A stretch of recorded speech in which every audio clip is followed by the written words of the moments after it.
Welcome to Another Triathlon Podcast, the podcast that brings the electrifying world of triathlons right into your headphones.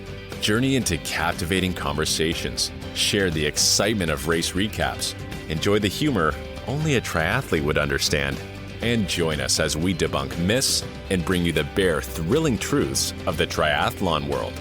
So feel your heart pound, breathe in anticipation, and get ready to dive into the world of triathlon. This is Another Triathlon Podcast. Enjoy the ride. Welcome back to Another Triathlon Podcast brought to you by Mana Apparel. As always, we're going to break down everything going on in the triathlon world, and what a weekend of racing it was. There were some epic performances, a couple showdowns, and we're going to have some fun recapping it. But this week, we've got a special guest host. We've got Conor from, you'll probably recognize his Instagram handle, On Yer Left, and he's going to be helping us break down some of these results. And joined, as always, by Josh and Fed. But let's start by saying hi to Conor. How are you doing? Good morning, guys. It's Monday. It's my birthday week, so some extra energy going on this week. But feeling fabulous, living healthy, feeling groovy, as I always like to say. Nice. Love it. Happy early birthday. Thank you. Josh, how are you doing this morning? I'm doing great. It's a good week on the training schedule, and I had a good week previous. So excited to get after it. I think really got through the injury scare and came out of it and did some running with weight on it this weekend. So I feel ready to go and start to get ready for Oregon and Chicago Marathon block. Perfect. Glad to hear it. Yeah, I know it's always stressful when you have that injury and you're kind of hyper aware of it for a while. So glad to hear it's feeling better. How about you, Fed? What's going on in your world? Hey guys, good to see you. Good. I'm not looking forward to this week's because training's going to be a bit wet. A lot of time in the pool, which I'm not very keen on getting into the water. But feeling good. And also, today's my dad's birthday, so feeding off those same energies as Conor is feeding off this week. So all good. What about you, Jenna? Nothing too crazy, just training away here. Had another big bike week, but time to start to transition a little bit more to adding back some more running. As much fun Dodging as hell. Oh, one of those rides yesterday. Got hailed on, rain, hail again. I was like, okay, I'm going back to the pain cave. I'm just done with this. Race day, I'll deal with that. During training, there's just not worth the suffering. But excited to get back some more running time in, and got T100 in Vancouver coming up in 2 weeks. So I'll be out there racing and spending probably more time watching the pro racing, because these races are a blast to watch. But before we go into kind of the breakdowns, why don't we get to know you a little bit better, Conor? A lot of people have seen your On Your Left Triathlon Instagram account, and you always have some entertaining stuff, from especially the breakdowns of the start list and now your injury reserve list. But why don't you tell us, how did you get started with it? Yeah, first, thanks guys for having me on the podcast. It's great when people give On Your Left a platform, because I know sometimes people don't know what to make of it, and I usually just go on podcasts that I know the people very close. So it's actually very interesting to go on podcasts where people don't know me personally and they just know the Instagram. This started during COVID. It was called Side Stitch Media. Fede, you might remember it, but it was basically a pro news blog. We got about 2,000 hits a month, 20,000 unique hits a month. We were literally just pumping out blogs about, if you don't remember, it was Super League Triathlon Arena Games with all the fire and all the graphics. And it was the only thing going on during COVID. So I was an amateur at the time, and these two friends of mine, Spencer Ralston and Ernie Mentel. Spencer's retired. He's rock climbing in Vermont, but short course guy, beast of an athlete. Ernie is still a pro, lives in Europe, just an industry guy. That website was what brought us through COVID. And then there was a falling out. So I had to shut it down, and I kind of regrouped, and I was what comes natural to me? Well, it's comedy. That's what I enjoyed doing, is writing comedy blogs. So I just started posting just memes and stuff. And that's really where it took off, was there's none of this in triathlon. If it is, there's a lot of like anonymous meme accounts. Like it's never like owner facing. And that's kind of what I pride myself is like, I'm putting my name on everything. I don't really think it's like cool to like post like shit posts without putting your name on stuff. So through that, like I've built like a community of like friends and people that like fed me content. And so I was like, oh, this is bigger than me. Like people resonate with this. I can grow this. I can build on what other people's opinions are without them being exposed. So I kind of like, I feel like I'm on a crusade in triathlon to like change the culture ultimately. Like it feels like that right now.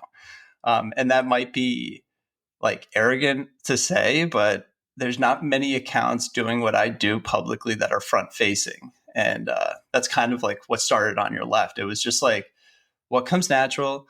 I'm a creative guy. I am going to like push to be an elite athlete in the sport. So like, I got to know the sport. I got to be like, otherwise I'm just going to like lose interest. That's kind of how I am. So with like just meeting people through the account, I've expanded my triathlon knowledge because I started bumping elbows with like faster people and people who like want to get to know me personally. Like, who is this guy? Is this hysterical? His takes are like so like on like on the money. And like half the time they're not even my takes. They're just like people feeding me takes. So it's really been a blessing to like extend my triathlon career. Because when I started it, I was already in the sport for like 8 years and I was kind of like stepping out of it.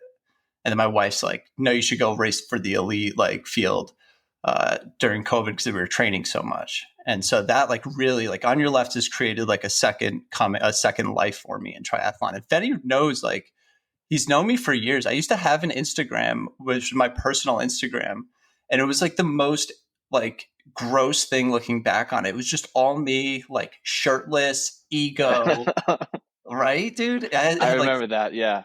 Like 13,000 followers. It was, I grew it and it wasn't me though.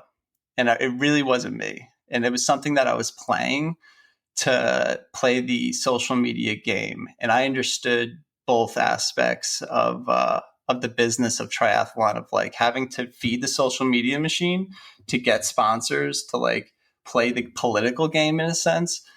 And then there was this other side of me that was like the comedy side, like the Tim Dillon fan, you know, just like the Doug Stanhope fan, you know, growing up listening to Mitch Hedberg fan. And I'm like, there's something here. Like Barstool is creating something that's tangible. Pat McAfee is tangible. Why doesn't triathlon have that? Yeah.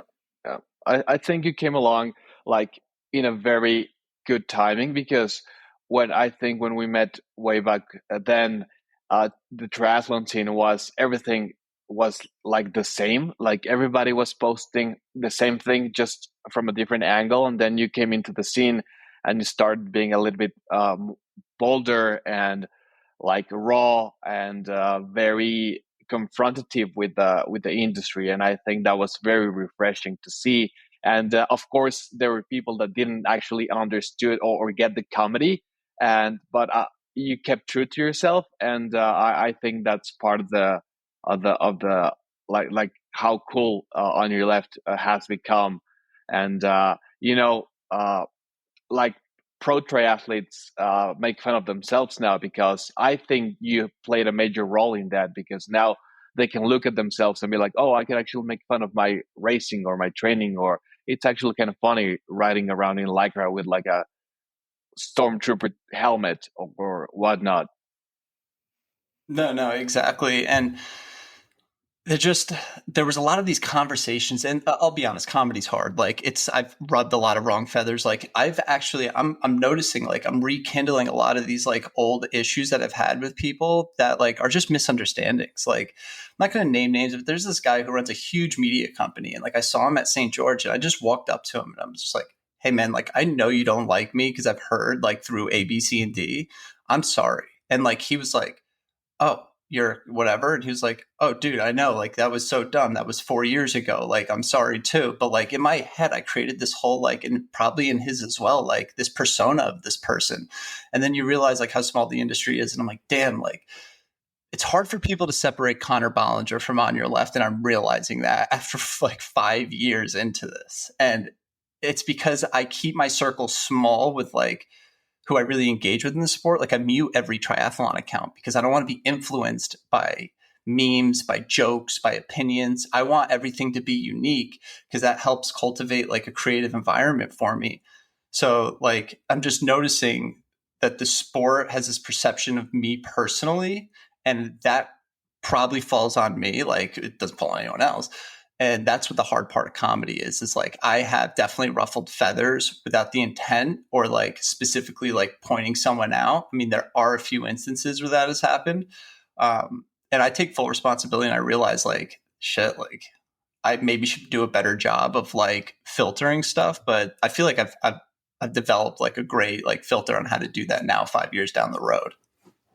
Yeah, and I that's the think tough that part with comedy. You really have to ruffle a few feathers to stand out and make a difference in there. And that's something that triathlon has been lacking. We've seen little tastes of it with guys like the Real Star Gear. These accounts are people that come in that shake it up because they actually say what they're thinking. They are more unfiltered and not as worried about ruffling the feathers or what everyone thinks of them.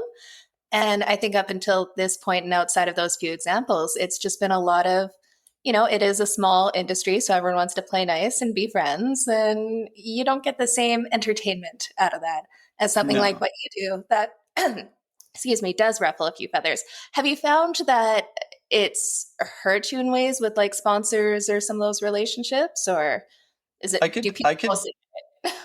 Yeah, no, I can, because I had an Instagram with 13,000 followers. Like I was getting free stuff, and I was hitting that like milestone of like, you're now like considered an influencer versus now where I'm now looking for those sponsorships, and the sponsorships I do cultivate, like the people know like what On Your Left is about. Like I did a CBD sham cream, Zoot Sports. Like when those guys meet me and like we talk, they're like, yeah, like your content's hysterical. And they'll be honest with me. They're like, dude, you're really like isolating a huge demographic of the sport. And I'm like, yeah, it's like if you want to like, because On Your Left was a business at one point, like an apparel business of casual street style stuff. So like we saw minor success in that, but it's a grind, especially when you get into kits and all of that. And so I was getting to a point where I was like, I don't want to, do this. So I was reaching out to industry people on like, how can I monetize On Your Left and stuff? And he's like, dude, you isolate a huge section of the sport. He's like, you go after like the millennial Gen Z, like, 25 to 40-year-old, and it's comedy. He's like, that's not why people do the sport. And I'm like, oh shit, yeah, you're kind of right. Like, but that's what I want to do. And I think the sport is growing in that demographic area. And like what Fede said, like people are opening up to it. Like I was on the pool deck the other day, and Jacob Birtwistle is there, and Matt McElroy's like, oh, dude, yeah, this is Conor. He runs On Your Left. And he doesn't know who Conor is, but he knew what On Your Left was. And I was like, damn, that's pretty cool. Like a short course guy from Australia knows the account. I'm like, we're hitting a chord then. Like if that guy knows it, we're hitting a chord. So. Yeah, you just mentioned it too. The growth in the sport is that 23 to 39 type demographic too. I mean, I've seen recent numbers, I think, from USAT and stuff. So to me, you're going after, the sport is small, and the 40 plus year olds that you've known forever, the 35 plus year olds that you've known forever in the sport are there, and we all know each other. But the growth of the sport is one of the things that you're after, because you're a fan of the sport. You love the sport. You love getting after it. You love competing. You love training. And that's important to you. From what I understand and what I believe, that you're after this because you love the sport first and foremost. And you're trying to change it so that we can have a future and keep growing the sport. So that demographic is really grabbing onto what you're doing. And you can kind of see it in some of the numbers that you've spit out in your reels recently. Yeah, and the thing that hurts the most, like hearing that and stuff and knowing like, yeah, the sport is growing, and that's kind of what you realize when you build this at the beginning. You're like, no, I see it growing already. This is going to be my audience in 5 years, 10 years. It's going to be the majority. And the thing that kills me the most is like, I'm persona non grata. Let's get real here. Like to Ironman, to T100, like T100 used to view our stories all the time. I flew out 2 of our junior content creators to go out, do field reporting. They send me an email back. This was great. This was out of the box stuff. Like, just unique conversations. And the athletes love it. Like our athletes know Blake and Quinn like very well. And I bet you they wouldn't give me a press pass now. Or like Ironman I know for a fact our memes circulate internally, but we're persona non grata around Ironman. And that's the hardest part is like they don't see what, or maybe they do and they just don't like On Your Left. But I just feel like there's such a product when it comes to comedy and sports. And we see that time and time again with like what's going on at ESPN. Like they built a whole afternoon lineup on opinions and personalities. Like these guys make millions and millions of dollars. Pat McAfee has his own show. If you listen to Pat McAfee back in the day, you're like, what? This would never get on ESPN. Yeah. And look where it is now. And that's kind of where I see the sport going. Like, just like, we got to make it cool. And that's like, what was my whole thing about Unbound Gravel last week? Like, I love what gravel does, but I woke up one morning and I'm like, dude, we're getting taken out to lunch by gravel. Like, and I was like, I'm just gonna make fun of gravel. It might trigger some algorithm and piss some people off, but it's all in good fun. So that's why I just started going after them, because what they're doing is a lot cooler than what we're doing in terms of culture.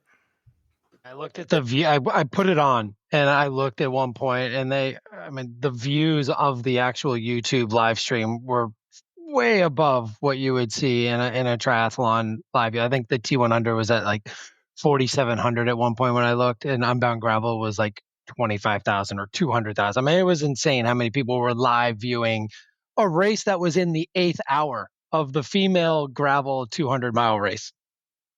Yeah, it's hard to compete with that. And even like, I don't know, but the China live stream, there were hundreds of thousands, they were saying.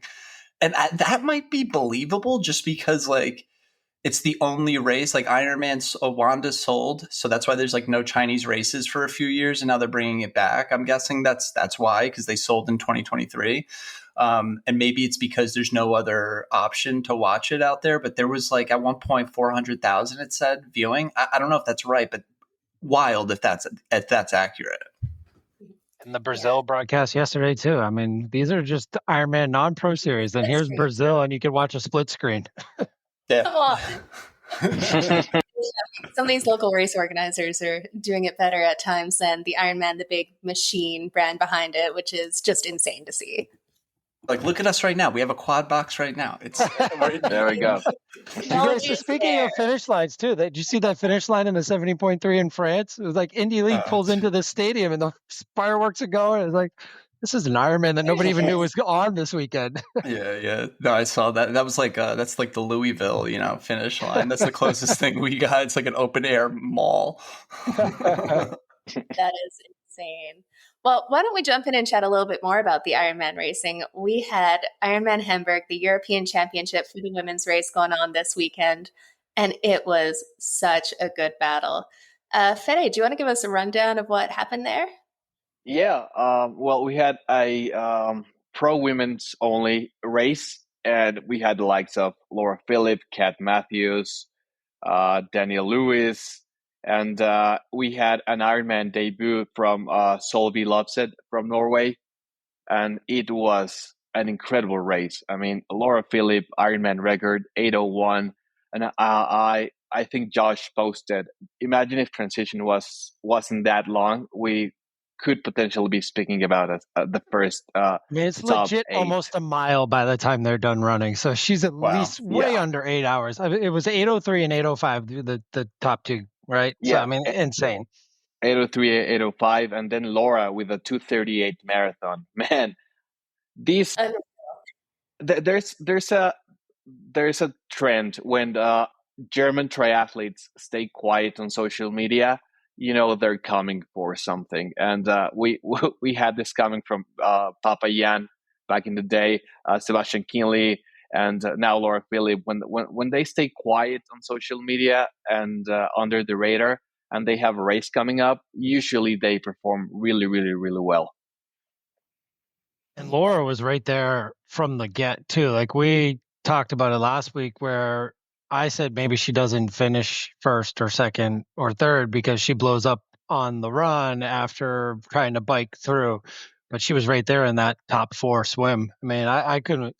Jackie leading the swim, was surprising to me for a little bit, and she was pushing the pace. But I thought it was interesting right from the get with the 4 of them up front on the swim, and Laura was right there. And she didn't have to bike through to catch back up to Kat and could stay with her. And she literally rode her wheel pretty much the whole race. For the people who don't know, when did Jackie go down with the flat? Oh, I think it was fairly early on that it was getting squishy, and then just kind of got worse and worse throughout the race there. Gotcha. Yeah, she was able to get it, I think, on lap 1. It was already gone. She was able to get some CO2 in it, but it wouldn't hold. So she said she rode like the last 20 miles on a flat. Is there no support though? Because I saw that she was on the side, and there was a mechanic next to her when she was, rubbing dirt in on her social media posts. There was, I don't know. Yeah, I around the course. There didn't seem to be much roving. What do you think? Like, she had that flat or almost flat that they're talking about for ages on the broadcast. Do you think they could radio someone and say, "Hey, she's going to be here at this point"? Like, and we had the same with Love Seth. She had her. If you guys didn't watch the race, she had one bar. of her arrow bars go completely 90 degrees. It was gone, and then it was so long that she was out there riding. She had to wait until she got to the stationary tech support to get someone with an Allen key to tighten it up. It's like, is there no way they can radio for a roving mechanic, or just send someone on a moto with an Allen key to tighten that up? Like, stuff a multi-loop course too, right? Yeah. No, exactly. I mean, I really want to highlight the 3 minutes off the Olympic qualifying time. I think Laura Philipp ran. Yeah, if I'm not mistaken. That's wild. That is absolutely insane. And it seems like Kat went out a little hotter than she could hold, but that's all she could do. I think she was expecting to have a much bigger gap coming off the bike and coming out of the swim. She thought she'd have a few minutes, but that was not the case. Laura, did you see Mark's stories about how he was kind of throwing shade at Laura? He was like, Laura's not attacking during the hard sections. Yeah. She's kind of sitting in, and she's then attacking on the flat sections. And I'm like, well, that's racing. Right. Yeah.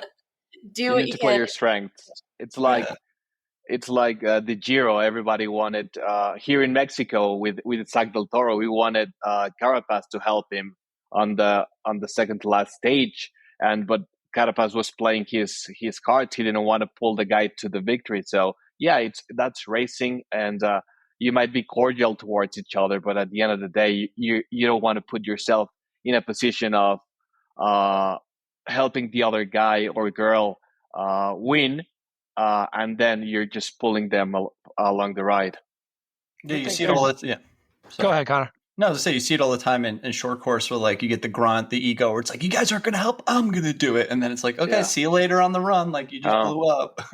Yeah, exactly. Yeah. That's the Hayden face and the Hayden complaints when no one else is pulling for him. Yeah.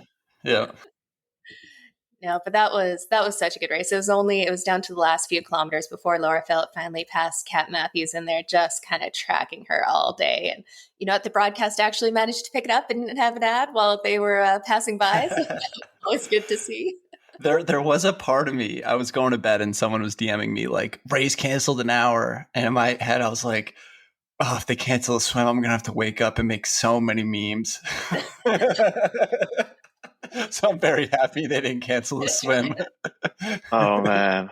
It ended up being a beautiful day too, right? I mean, it was like the good thing they delayed it until the run. Yeah. You got to feel for the age groupers who are still on the bike at that point, because there are a few of them when that downpour just. Oh yeah. And to Fede's point, like going to the men's age group times, I was like, dude, they beat at like 2 age group men, and that's like a pretty big deal in Europe. Like the age group men are no joke. Like half of them could be like top 10ing at a regional 70.3 in their own right, or an Ironman. So like to see that was impressive too. Yeah, it was. And what an incredible Ironman debut from Solvi. Like back in the day, we would say, oh, she's doing her first Ironman, she's going to gather experience, she's going to see if she likes the distance. But nowadays, it seems like every pro athlete who's making their Ironman debut, like they are zooming all the time. And, this is the Norwegian train school. and she did incredible. I mean, running at 2:46 is no joke, and then coming third, running at 2:46, just I mean, it's incredible. She was she's pushing in stuck front of with that it. bike too with one aero bar. Like she wasn't holding back. She's like, shit's going wrong. Yeah, I'm gonna she was keep pushing. smiling. Like, Yeah. Yeah. Yeah, I don't know what's going on right now with like training and racing, meaning like these people are, it's like a rest versus rust. Is it just like you're a naive like newbie and you just don't know, so you just do it, and that's what, you know, is the success, is like you're just naive to how the pain is, or the anticipation of what to expect on the back half of the marathon. But Kat Matthews saying that she got a 5K PB as well, like off the bike. I'm just like, is the training just so different now where like this is the new norm of like you're basically racing slightly below 70.3 pace at 70.3 pace in some instances, because the body's really good at adapting, as we all know, and that's how sports progress. So like, is that just going to be the new norm of like, we're going to see these like Lucy at Lanzarote as well? Like it's the level that the racing is getting at the pointy end, is you could see it in the times. I mean, fourth place was 30 minutes back. So yeah. I think you're getting a lot of like that Sam Laidlow mentality where just push until you break. And if it's your day, you don't break. If it is, then you at least gave it your shot to have your best day. And that mentality is starting to trickle through more people in the field. And I think some of the naivety for sure with Sophie. But this race, so and by the way, just to clarify, Kat did message me saying it was not a 5K PB overall. It was a 5K PB off the bike in an Ironman. Gotcha. Okay. Like that was cool. She was like the first thing she meant. I was like, no, we're not going to go talk about that. But no, yeah, she wanted to clarify that. Still like crazy because she knew Laura was coming. Because the first thing she said was that I'm running scared. Yeah. Yeah. But before it's also, sorry. Go ahead, Conor.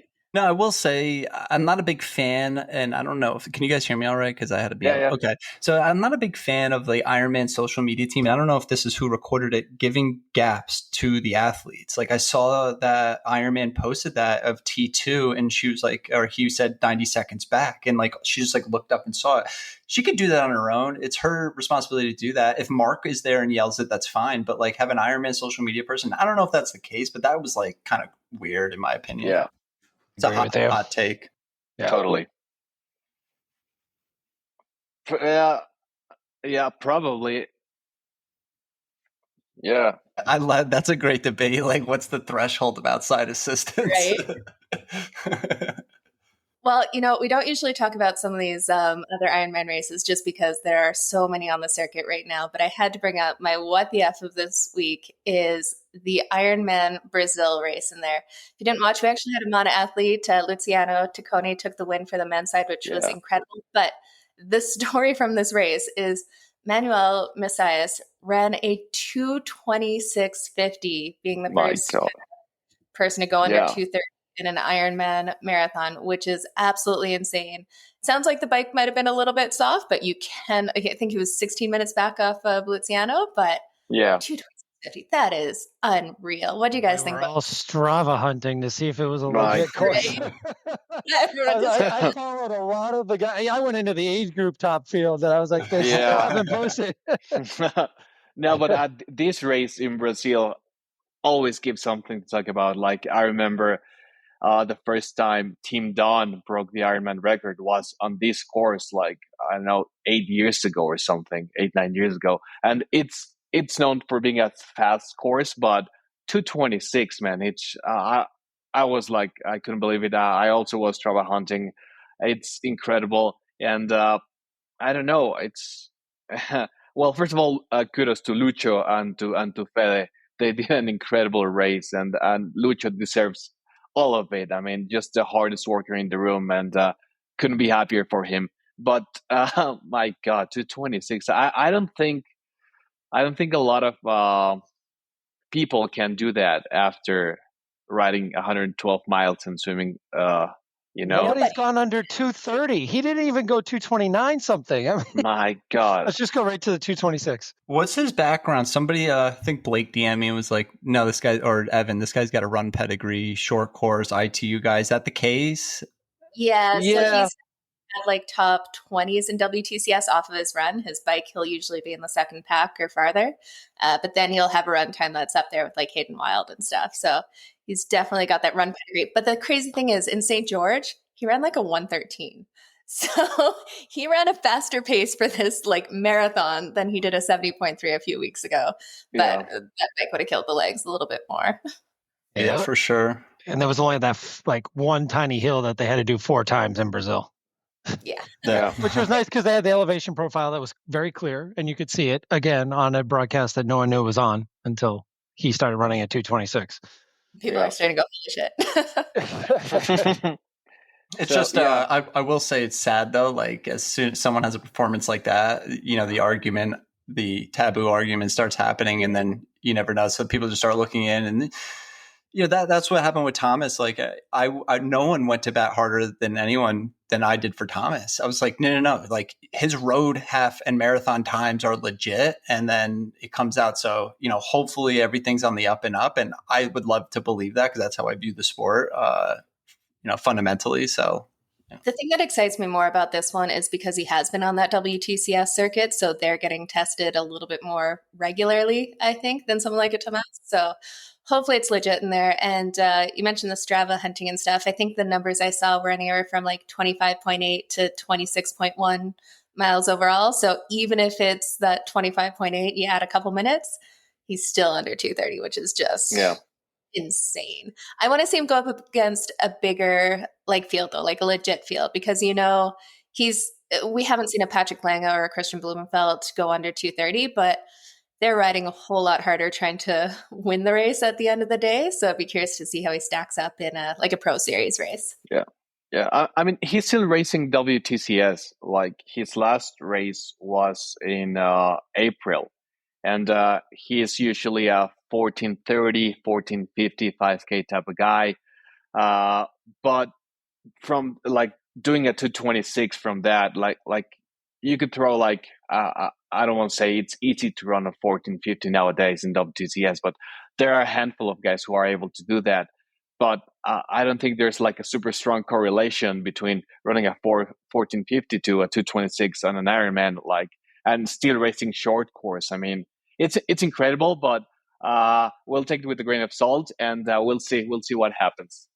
I think honorable mention on this one too, because Luch was on the broadcast for a while. There was an age grouper that hung with him that like seemed like he was almost pulling Luciano for a little bit too, which was pretty impressive. It wasn't like that guy in Texas that one year that ran like one loop with Matt Marquardt or whoever it was. But this guy was like, he was staying with Luciano. It was almost like pulling him. Pretty impressive. Some serious talent across the board. Well, let's jump into something a little bit shorter here. We had the T100 in San Francisco that I know we're all looking forward to watching this race go down. And it was kind of nice. This time we got to see a little bit more of the race without the crazy fog out there.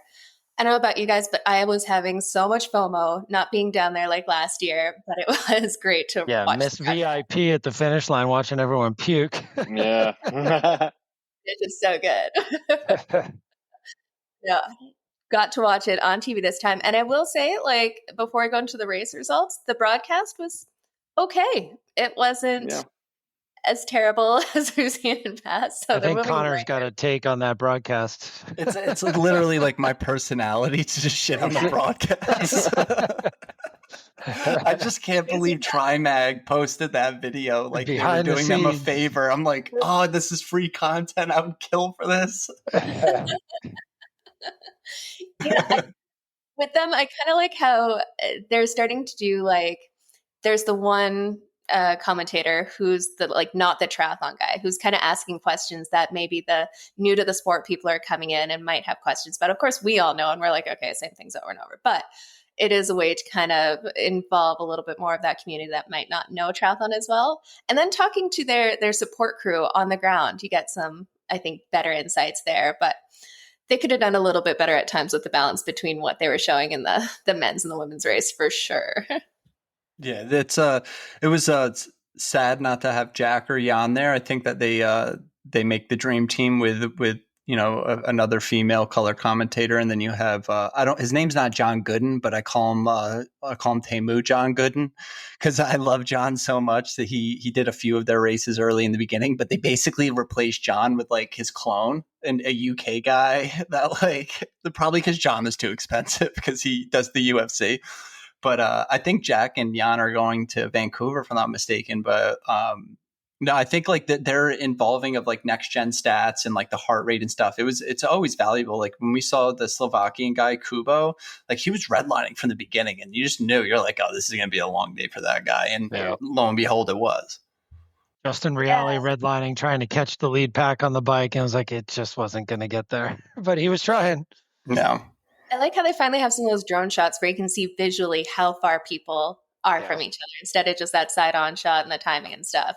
When we can actually see the gap between it and expanding, shortening, it definitely makes a little bit better difference than they're 10 seconds behind. Okay, what's that look like? Where are they actually catching? So especially on that course where it's just so bunched up.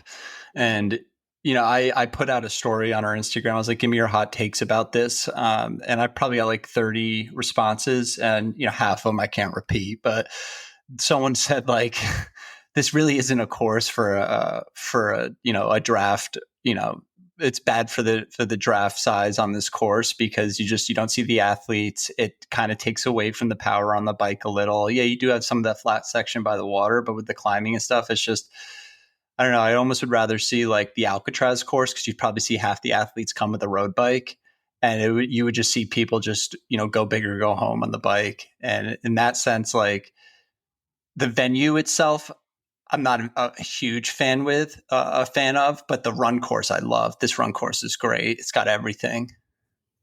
Gravel mixed terrain, keeping it interesting there. But let's jump we'll start off with the men's race here. And this year, once again, we didn't have the boat quite starting at Alcatraz, which made for a short and fast swim, and everyone except one coming in together, which that would suck to be the one guy off the back. You got 19 out of the water together and one guy a couple minutes back, but it was definitely an entertaining watch. Fede, do you have a rundown of how the race went?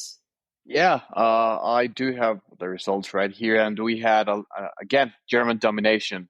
Former 70.3 world champ Rico Bogen taking the win, and I think Jan called it. I think he knew something about Rico before the race, and he said he was going to take the win, and he did.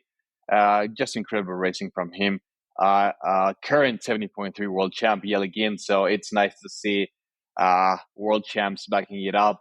And then Mika Nut again from Germany on third place. Kyle Smith in fourth.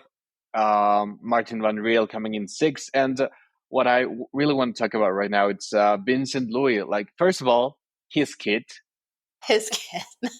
Yeah, I was so excited because I kind of picked him to be on the podium too. And then he shows up with that kit, and I was like, man, I was fired up, ready to go. And then, nope. And then I don't know with Vince. I think he's having a hard time adapting to the middle distance ish racing, because the engine's there, but I don't know if it's like an Alistair Brownlee type of situation where he is like redlining it all the time, and then he has so little on the run. But yeah, maybe hopefully he'll figure it out, because if he is ready and up there, like racing is going to be exciting. Yeah, that kit. He definitely has some kind of like sponsorship or something with custom kits or custom helmets or something in there, because he has been showing up with new gear every time, and he makes a splash for his sponsors, whether he's at the front of the race or not. So they can't be too upset about that. Although I do wonder about the licensing with the 49ers logo and stuff. Like, yeah, you have to pay the NFL that. I'd imagine the NFL owns that.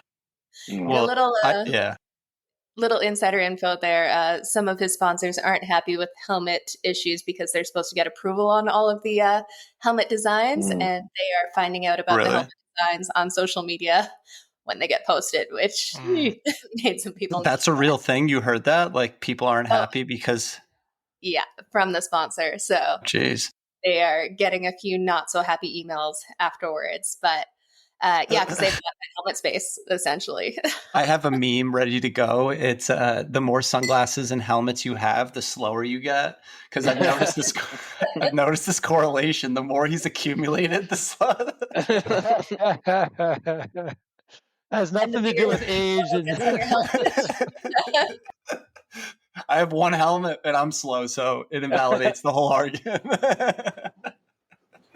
But this race is absolutely epic. I know a lot of people watching were seeing Rico Bogen out at the front there, and he definitely had. Was it Venice where he just had that blow up? Like he crushed the bike course and then got passed by everyone on the run. And I wonder if a few of his competitors at the T100 were kind of expecting the same thing. Like, okay, we can give him a couple minutes and we'll catch him.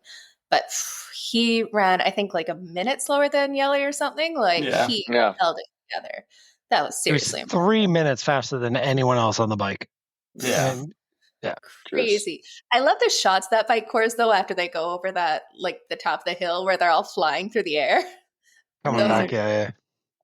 I mean, it just goes to show like the course just benefited him, like attacking the climbs. He's a heavier set dude, especially that weather. Like it was perfect conditions from what I heard temperature wise. Like he didn't overheat. So maybe Jan just, saw it all like aligning for him. Like he did well last year. It's hard to go back to a course and do well, like back-to-back races. I didn't even have him in my top 3 because I'm like, I don't know, man, like this is such a grueling circuit. Like we saw what he did at Venice, but like I didn't even have him there. And, I just think it was perfect conditions, and Jan definitely knew that. Not a bad weekend for Philipp Sipe. Yeah, no. Yeah, both Laura and Rico. Oh, is that his coach? Yeah. Good deal. And I saw some crazy, what were his power numbers he was putting out there and stuff? What was it? Like 294? 394, I mean? 394. Right? I think there was a surge there of like 420 for like 3 minutes or something. Just incredible. Unreal. What I'm hearing, like all the athletes were saying they rode their butts off. Like they were riding hard and he still put that kind of time into them. Like that is so great to see. Well, I hear that and I'm like, is he aero? Because I don't want to accept the fact that that's what people are doing now at T100. There's still a chance. Yeah, right. Well, we had Rico Bogen take the win, Jelle Geens in second, Mika Newt in third, which that was a great race for him too. Kyle Smith in fourth and Jamie Riddle in fifth. He had the best like finish line smiles and energy and just breakthrough race for him. I hope they bring him back because he showed up that wild card that he deserved it. He delivered. Yeah. He's a hot guy. I'll be honest with you. They need to lean into him. He's good looking. Like we had a poll of like who the hottest guy in triathlon is a couple of years ago, and Hauser won. And I think Jamie Riddle can contend right now. So we have to rehash that whole who's the hottest guy in triathlon. And they're both performing well. So yeah, you might want to throw that back out there. Love to see it. I don't know how Morgan's going to do, though. Morgan's a good-looking guy, yeah. Man, that's the kind of fun stuff we need to be talking about here. I don't think it would go over well if we did the women, so definitely. Yeah. A little bit. Third rail. Just do a guys of triathlon calendar. I'm sure that would get some good play. Yeah. I have an idea for legs of triathlon, where it's just from the waist down, just legs. How far up? Hoffman. Yeah. We know that Hoff is going to win if it comes down with the calves. Well, there was that one image where Jan like had a post-race recap and he goes to sit on the couch of his YouTube video and it's just his crotch that comes down and everyone's like, why would you do this for free? Why wouldn't you put it on through a paywall? Holy And one of the most viral moments in triathlon was that Patrick Langer run down the finish line in Kona where people start talking about the third leg going on there. That's the way we get triathlon out to the people. I thought we were over that one, Jenna. Just say it. Oh, man. Well, the fun part here, we get to see these guys racing again in 2 weeks in Vancouver to see if Rico holds up and can back it up week after week, that would definitely cement him as one of the ones to watch for that T100 series. And I think he's like 25 years old or something. Like, he's young, isn't he? Yeah, he's still in university, right? That's like he's still studying at college. Yeah, crazy. Yeah. Well, let's jump into the women's side of things. We had another incredible race here. Fede, do you want to let us know what happened? Yeah, we had another incredible race, and we all thought, again, Taylor Knibb was going to take the win as always because she's been dominating all the time. But we had like incredible athletes: Julie Derron, Kate Wolf, Paula Finley, the comeback from Holly Lawrence, who she just became a mom and was awesome to see. But no, Julie Derron took the win, and she's I think she's going to be the next Swiss torchbearer after Daniela. Like, just incredible racing from Julie. Taylor coming in second and Kate Wolf coming in third place. Paula in fourth. She's just been consistent throughout these T100 races. And the big story is the comeback from Holly Lawrence. She was over the moon, and it's good to see. It's good to see the mom power again on the start line and doing really, really well. I don't think she knew where she was coming out of T1. She was like, wait, wait a second. I'm the first one to the mountain line. Like, what's going on here? This is awesome. She was hauling ass down T1. Yeah. Like Morgan and her were hauling ass. Yeah. It's another long T1. Yeah. And your feet are numb. You're out of the cold water. You probably don't even feel your feet till the last couple miles of the bike. Probably. Yeah, I've done that race, and that's the exact feeling. Like, you step on the ground and you're like, where are my feet? You could be stepping on glass because you feel nothing. Yeah, some of them still in their booties. I think Spivey actually had like a full-blown pair of sneakers on that she had left on the beach. Yeah, I saw that too, and I'm like, how can you feel your feet even to get in those? Like, Right. Yeah. I know in Oceanside, I couldn't feel my hands to put on my cycling shoes. And that was tough. Like, imagine trying to get sneakers off the beach. Yeah, I've been there for sure. There's actually Oceanside. I'm just yelling, I can't feel anything to myself. Yeah, some blood. I think what was interesting about the women's race, and I think what we're seeing in the T100, well, I think across men's and women's, is it's like the Justin Rileys of the world. You could even maybe throw Mark Dubrick in there. You might start seeing, and I only say these because I know these people like off the top of my head, and I'm sure there's a few others. You're just going to see the WTCS guys. It's like a holding pattern for like above 28 to like 35-year-olds. Short course guys before they go middle distance. The money's too good, the exposure's too good, and I think that's what we're just going to end up seeing. And the women's field, I just don't think is women's triathlon in general, and this might be a hot take, is not deep enough where T100 could afford right now to, like, they won't have a good product if they go just like try to get these short course women. So they need to get Taylor, they need to get Paula, and their priorities are somewhere else this year. And I think this race like highlighted that. It's a good point. It was good to actually see, like, there definitely isn't the same depth within the women's field, but it's good to see the women kind of stepping up to that Taylor level to actually attacking it, because she was just unstoppable last year. We're seeing 5-6 minute gaps off the bike where she was just destroying everyone. So now we're seeing her actually being contended with, and, she hasn't lost a T100 race before this year. So it was good to see Julie Derron stepped up, and it sounds like a lot of the women within the field are getting bike-specific coaches just to be able to continue with that Taylor factor. And I think we're going to start to see that pay off more and more throughout the year. Still early season, but it's good to see that she's not just going to run away with everything, because this makes it a whole lot more fun to watch. What's the hot take on Taylor Knibb for this race? Like, was she soft pedaling what we know she could do? I mean, Julie Derron was only a minute so off her time on the bike, and we've seen Taylor run 5-6 plus minutes into people on most of these bike courses. So, and especially at San Francisco last year, she rode away. Is she going after something later? I believe it's all Kona for her this year. Ironman legs. I don't know. I think it was just legs on the day. Honestly, looking at the footage, I think she didn't look. There wasn't a lot of pop on her feet when she was running, so I think it was just like one of those days where it's a grind, and it's crazy to be saying that because she came second. I think it was just like a bad legs day type of situation. That being said, she only rode like 50 seconds slower than last year. Like she wasn't far off, and I think she ran faster at the end of the day too. I think a lot of these women are starting to step up. Interesting. Yeah. I want to see just more of the short course women try it. And I think it falls into like, what a terrible weekend to have this race. You're competing with so many other eyeballs and so many other races, let alone athletes in other races. And it's in the middle of the 70.3 North American washing machine of like St. George.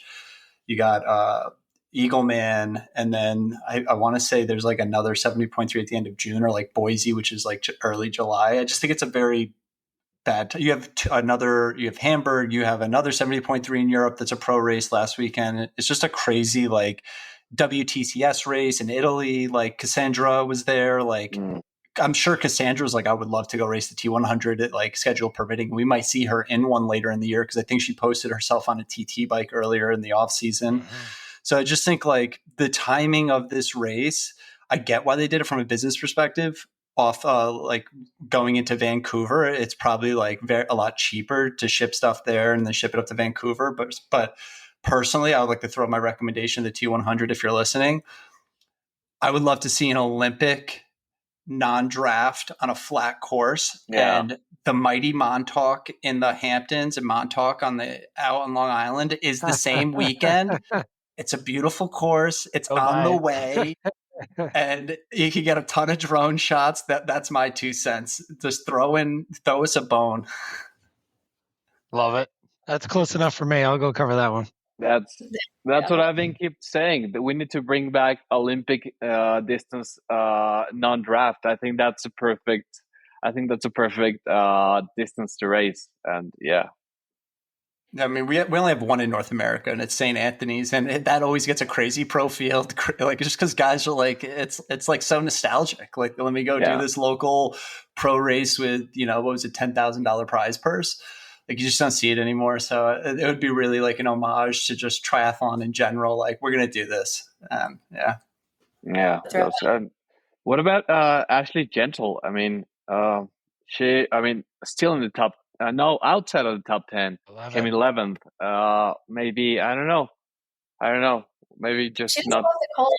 She never does well in these cold races. It seems to be time after time just kind of shows that, right?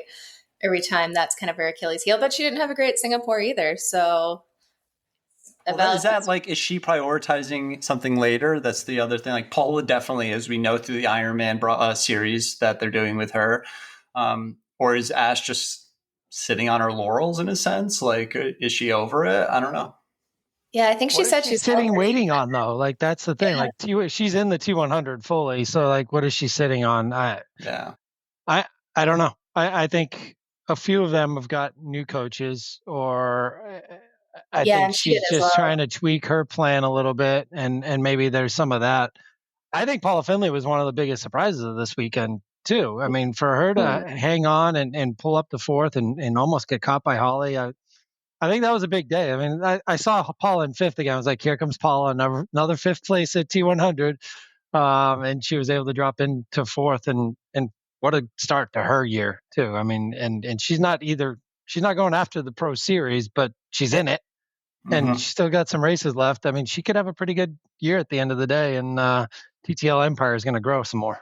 And people underestimate just race location. I had like, when I did power rankings for a race once, I think it was for Boulder, I was like, half these people could sleep in their own bed. That's like a huge advantage. So for Paula to like probably drive to San Fran and just have like her whole support system there, like Eric was, on the mic for a little bit. Like, I'm sure that just like, that's good for two places, I'll say. Yeah. The vibes for sure. We talk about it a lot. It's unfortunately, it doesn't sound like she's going to be able to get to Vancouver though. Really? That's crazy. Yeah. Her visa, her green card is still going through the process. So she can't even get home to go race there. What? Insanity. And I think Kate Woff showed that she wasn't just a one-hit wonder in there, coming in third in that field. That's solid. So she could definitely be moving up the ranks as she gets more experience. Because I think she got a TT bike like a few weeks before Singapore. So the more time she puts in there, she can definitely be dangerous. That's what I mean. These women they just need to get them out of the WTCS. Just get them out. And that bubble. Yep. Get her a helmet that fits that she doesn't have to like finagle with at every turnaround on the laps. So not arrow. Well, we have another big race coming up this weekend on the Ironman Pro Series. Of course, like you mentioned, Conor, that North American crazy amount of racing going on in the Ironman. We've got Eagleman coming up, and it is pretty stacked in here. We'll start off with the women's side. Some of the top names we're going to see out there: Lucy Charles Barkley, Tamara Jewett, Alice Alberts, Lisa Beckres, Chelsea Sodaro, Grace Alexander. Let's see. There's one, because I was doing my power rankings yesterday, and I'm like, oh, this chick is a beast. She is, because she's European, and I'm like so in my North American bubble. Danielle Kleiser, she won Valencia this year and placed third or fourth at Venice, and ran a 1:13. Yeah, it's like wow. Yeah, she's definitely coming up there. It'll be curious to see how Lucy Charles Barkley goes at 70.3 here. She just had a great Ironman race there, but she wasn't really under pressure by anyone. So curious to see how she goes with a little bit more. But it's hard to go past her in this unless Chelsea Sodaro is really cranking it up and back on form. But we haven't seen her really perform recently. Pfizer just ran a 105 in San Francisco too. So she had the fastest run split.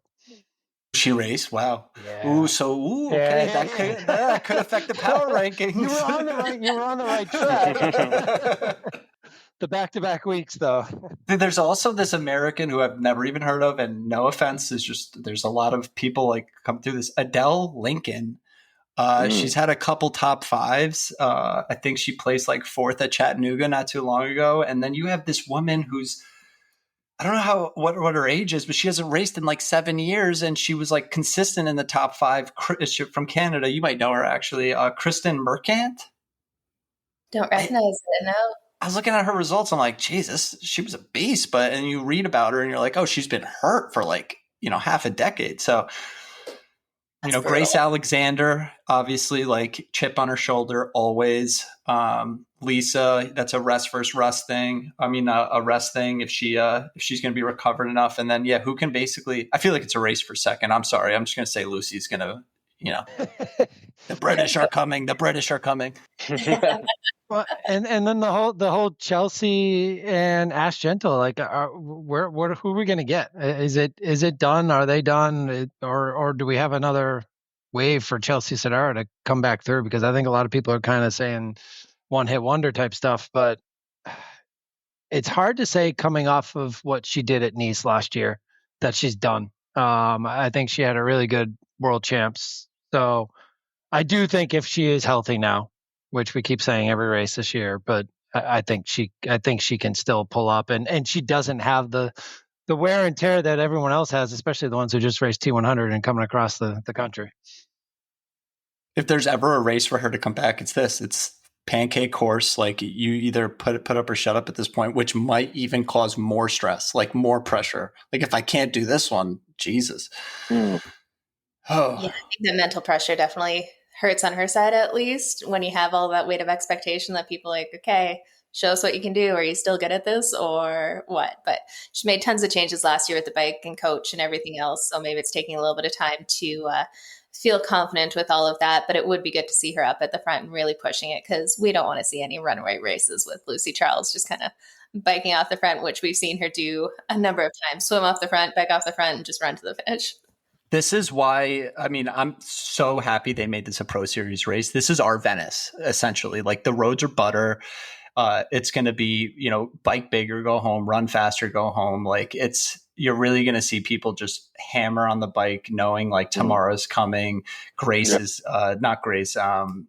Kleiser's coming. So it's going to be very interesting, the tactics. Yeah, for definitely. Sure. This has been Cody Beale's race forever too. Yeah. I think he's got the course record speaking Canadian. He's not racing though. I asked him. Yeah, he did Brazil, so it would be like a quick turnaround. So yeah. I gotta say that. Yeah, sorry, go. I was going to say, let's take a look at the men's field. Again, we have a few big names on here. We got Sam Long, we've got Paul Schuster, Ben Canute, Cam Worth, who's on every start list everywhere all the time, Anthony Costas, Robert Callan, Sam Appleton, Matt McElroy, Jackson Laundrie, Trevor Foley, Cody Beals, as we said, he just raced Brazil, so he's probably not going to be down here. And a few others we go down the line. But that is going to be some bike strength out there. What do you guys think of this one? I mean, we talk about Cam Wharf being in all these races. He was just here in Massachusetts riding 200 miles to raise money for the Best Buddies Challenge this weekend. It's like, just hop in. He and Zdeno Char riding bikes together. So not only is he just racing every weekend, he's also doing charity rides as well. I thought that was pretty impressive. But yeah, I don't think he's going to factor into this 70.3 race. He'll factor on the bike, if anything. Like, you know what I mean? Like he'll rip some legs off just for sport. Just to, yeah. Yeah. He's swimming it's well Sam too. Long's race. Yeah. Yeah. And I think Sam Long is looking for that win. Like he didn't show up to the T100 in San Francisco, and there's a lot to talk about schedules and them changing things and stuff. But I think at the end of the day, he mentioned it. He was talking about his brand. He's like, he just wants to win stuff, and he can't win stuff at T100.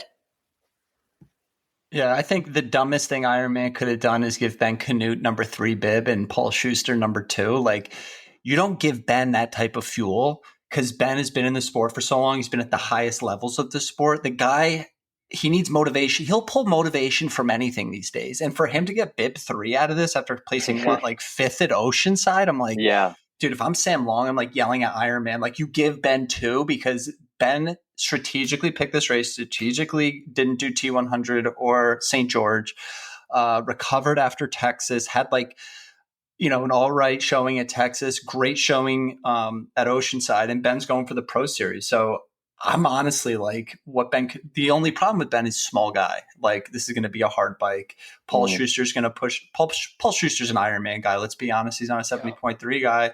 So the bike dynamics are really going to separate. Like, they just want to get away from Ben and these fast runners. Like Jackson had the highest power at St. Anthony's. And I think Jack, his run legs, they're not what they used to this year. And I don't think he'll mind me saying that, but like, he's still fast as fuck.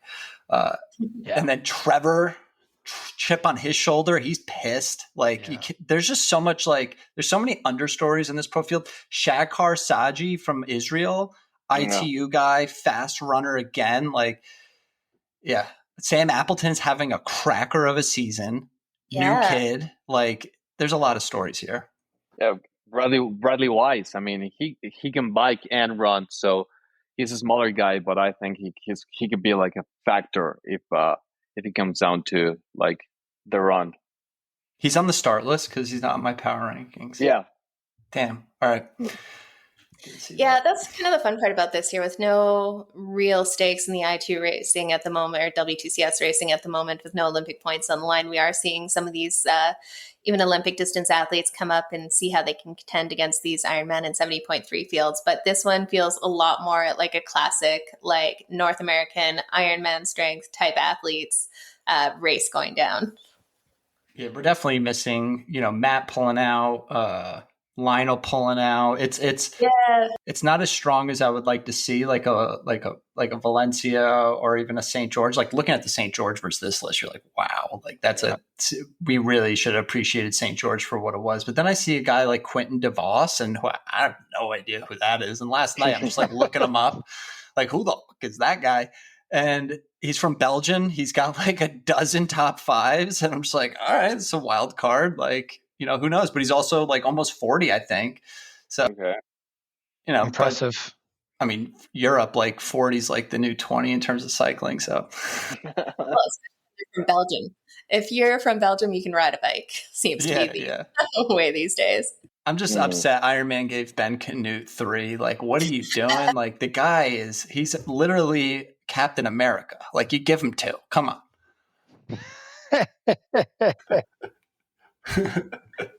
Literally Captain America with his kit and everything else he's got going on. Like, come on. Couldn't it, like, you're right by DC. You play the story. Come on. Like, get a 21 gun salute, fire off a cannon at the start line. Come on. This is Ironman we're talking about for your.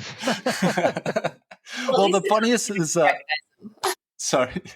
The funniest was like, what was it, 70.3 Waco? They had like the mayor there with like a 30-30 lever action. Like, we had like a handlebar mustache. And I was like, this is so on brand. Like, we need this. Yes. Like in St. George, they got Oh, like, they got a bunch of LDS with the whole garb. There was a dude at Captex last weekend when I was there for our Super Tri race, and he was, I saw him on the get off the bike and onto the run course, and he had the greatest mullet on the face of the earth. I came to find out the guy was used in somebody's social media tag somewhere, and he was this like 375-pound trucker in Texas who had gotten fit, gotten in shape, and become a runner, and now he's like this celebrity social media guy in the triathlon and endurance sport world. I was like, and he was a badass. I think he finished like third or fourth in his age group, but it was really interesting. And that's Texas awesome for you. That's awesome. Yeah, there's so many characters, so many storylines. There's also a bunch of like these, like David Reynolds. I'm sorry, but there's all these Americans on here that are like ranked above other people that I know. So that always interests me. And I look at these guys and I'm like, oh, this is the new crop. Like this guy, David Reynolds, a couple good results. Nick Gilbert, Zed Roy. And then you have like the workhorses, Adam Fye, Robert Callan, but Greg Harper as well. Just like, just the just pros, I call them, guys who will show up in top 10 on any given day. So I'm excited to see what this is going to do for a pro series race. Yeah, and especially a course like that, and like you said, with smooth roads and everything, that 12-meter draft definitely comes into effect more too. You're probably going to see some bigger bunches and packs together, and then see who can battle it out on the run, because it's a lot easier to stick to everyone else with 12 meters on smooth, flat roads than courses like San Francisco where we had 20 meters and a hill going through it. Yeah, I'm jealous. I got a lot of friends doing this race, and I kind of should have dropped it on my schedule this year, but... It's a shit race to travel to though. Like you stay in a roach hotel. It's just like, I just wish it had better accommodations and I'd go. Yeah. Well, let's make some calls on who we think is going to take it in here.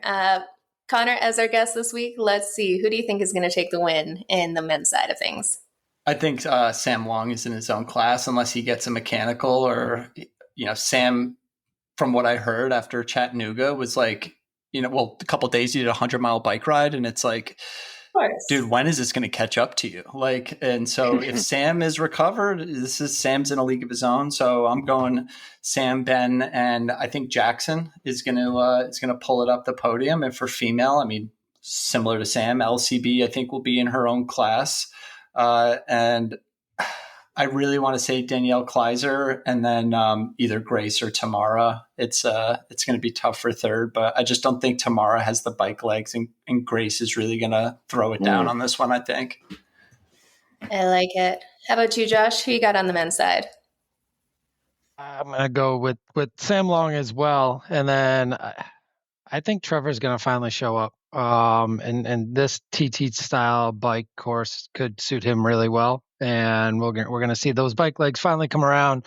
We know he can run when he's fit. So I think the river swim will help him as well. He's not going to come back as far, have to come back from as far. And he and maybe work with Sam on this one together. And the two of them go right to the front and run away with it. And then I think Jackson's ready. I think Jackson's had a couple decent races. So I think Jackson's ready for the third on this one.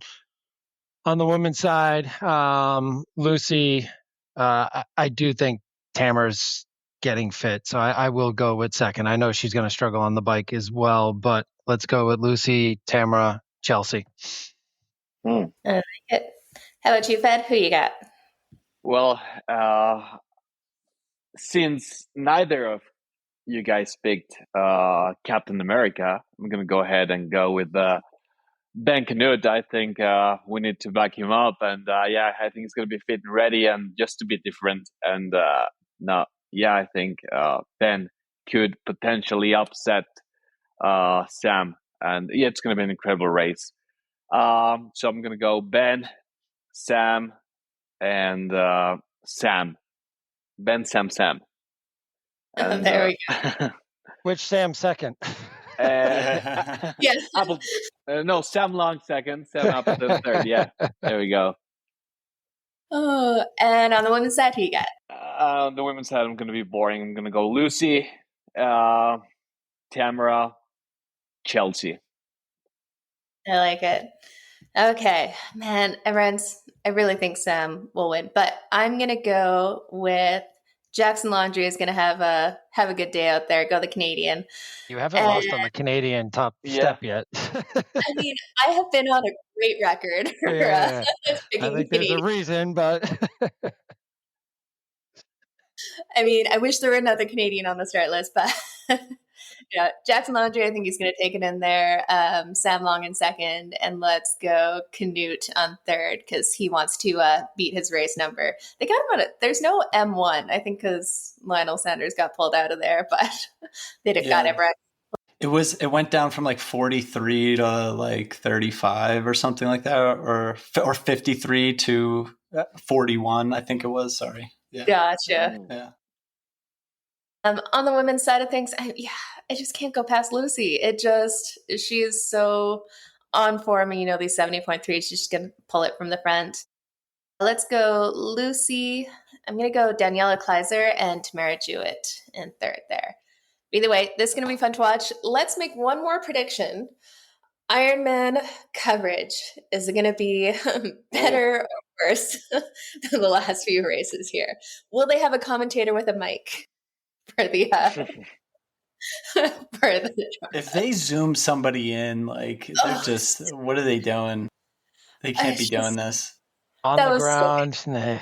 This is my whole point. This is the race that you explore because it's flat. The bike course is a loop, so you can go from one side to the other if you need drone shots. Like this is a race that you can. It's just easy to do. The only problem is like a lot of it is I think like state or federal land. So I don't know if you need special permits for that. It goes through a water like reservation or whatever. Yeah, watershed. Yeah, exact Blackwater. But I thought, I think that this is the place that you just like, you just try new shit. Like, especially just give us a fucking quad box. Didn't Ironman, am I going crazy? But didn't Ironman do something at Kona? I am going crazy. Yeah, no. Yes. You remember this, Fede. Yeah, like 3 years ago or something. Yeah, they did. I don't know. It was a glitch. It was a glitch. Alternate universe. Right. Man, you start going insane when you think Ironman had decent coverage in there because it can't be real. Yeah. I think it was like the year it was like the Morton move came out, and I was like, this is wild. I was like, they got Morton moves going on. They got quad boxes. Maybe that's it. They had the money for the Morton moves. Man, yeah, hopefully we'll see there. And like I said, hopefully they don't Skype someone in from the other side of the world because that has been a failed endeavor. It's so bad. What was it for Oceanside? They had somebody in Australia, the team in Boulder, and then they had the live stream people on the ground. I was like, how does that all work? I mean, at least they had somebody on the ground. I mean, they haven't even been doing that. Like, just have one or two people on the ground at every race, and it makes a big difference. And really can they start like a WhatsApp chat where people send in things they're seeing happening during the race? Or do it on YouTube and actually read the chat from the fans. Yeah. Or just watch stories. You can get more insight. I will say this, like Matt Lieto is a breath of fresh air. I just don't see how people are in a job and they don't progress in what they're doing. So like, I'm not going to name names, but like there's a few people on there where I'm just like, oh, like, come on, it's on. Like we all see it, just like replace it. But Matt Lieto's, I will say this, his podcast has been amazing. Like when I tune in, I'm like, oh, this is like the conversation's so natural. It's flowing. It's some of the best content they produce. Yeah. You can see the athletes appreciate his takes too. And they're sitting there, they're interested to be there. They're not like, oh, just checking the box that they had to do another podcast. So I agree with you on that one. Yeah. I think they just need to understanding who they are and what the kits are. Even the T100 this week, they're like, oh, we can't tell the difference in the kits. I was like, yeah, I know there's a bunch of white ones, but come on, the bike, the kit, the helmet, that's somebody in the booth, like not feeding them the right information or like not, they need a fan back there. Like we all knew Seth Ryder was leading the swim in St. George, and they're like, and then like Riley comes out to do his like intro and Welch is like, he's known for his run. Let's see if he can pull off the bike or swim. And it's like, dude, that's the total opposite of what he's known for. You know, it's really sad. I know for a fact, Belinda got let go because of conflict of interest with challenge. But then you hear Welch is on the mic on the course and you're like, where's the conflict there? It just didn't make sense. Like Belinda's such a fan and knows these athletes. Like she does better job than anyone because of challenge. Like she is part of why challenge is so big and successful is because her connection with the athletes. She knows their whole life stories and she'll bring up an interesting tidbits throughout the coverage and stuff. Like she is definitely part of the gold standard there. And they need some like she cares. Like a couple of years ago, I did a challenge race, Challenge Vodka in New Zealand. And after the pro race was over, she was hanging with age groupers, asking them if they liked the race, what was their story. Like she just loves the sport and she genuinely cares. So I think you can see that when she's like behind the mic. So we need like another Belinda, but I think it's going to be hard. So I will say this, a little insider gave me the email for the BBC producer at T100 and his phone number. I'm not even kidding. I'm in the process of writing the most comprehensive argument for a quad box imaginable. Or just a quad. Don't even give me the 9 box you had in there. So it should be pretty funny, but I'm definitely going to be posting that and say, listen, I made contact. My entire brand is holding this arc right now of the quad box. So I got to deliver. Gotta make it happen. with 80 people in a production room or whatever it was, like Ironman does not have 80 people producing their broadcasts. That's for sure. No. Yeah. I counted 13. I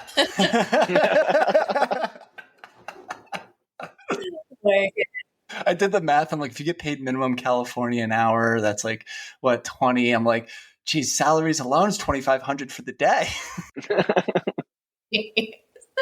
Right. I mean, at this point, I think Ironman just wants to see how bad they can do it. Like, let's see how. It has to be like, just keep lowering the bar and see if they keep, just as an inside joke. Let's see if they tune in this week. Oh, they did.